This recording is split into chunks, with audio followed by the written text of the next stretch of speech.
WIT's Vice-Chancellor Adam Habib says that protesting students should not violate the rights of those who want to study. Habib said the threat to university communities and property cannot be ignored. He added that his responsibility was to ensure the safety of every student and staff member on campus.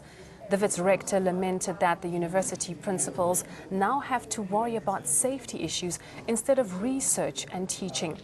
He said vice-chancellors are not skilled in security protocols. Literally, we've got residents burning. Only this morning, there are places burning. So when people say to me, there's no threat, I say, what are you seeing around the country? What do you mean there's no threat? What do you think is happening when burnings are happening all over the place? So don't tell me there's no threat. My responsibility is to try and make sure that nobody gets hurt. And actually, it's everybody's responsibility, including leaders. But we should ask the students, why the hell are you throwing stones in the first place? Why are you provoking? Why did you go into classrooms and bash up students? Are you entitled to do this? Who gives you the authority to bash up another student who decides to study?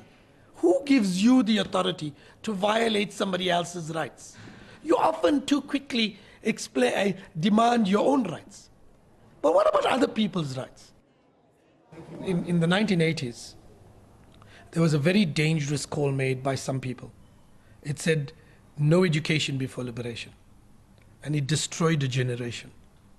The question that we have to ask now is there's a call being made by some people that says if there's no free education, there should be no education at all.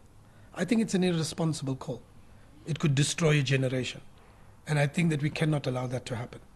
And so what we need to do is to try and get, if you like, a level of pragmatism so that we begin to build towards an agenda for free education, but for now that we don't sacrifice the education of 1 million students. I did speak to the Vice-Chancellor of WITS University, Adam Habib, where he strongly condemned the violent protests by the students here. But at the same time, he said he supports the cause of students that's fighting for free education. But however, he said that students also must understand that this is not something that can transpire in a day. They need to have patience. Just shutting down university indefinitely is not going to be serving anyone's purpose. Indirectly, Vice-Chancellor Adam Habib also went on to blame political parties, especially the ruling party, that's the ANC,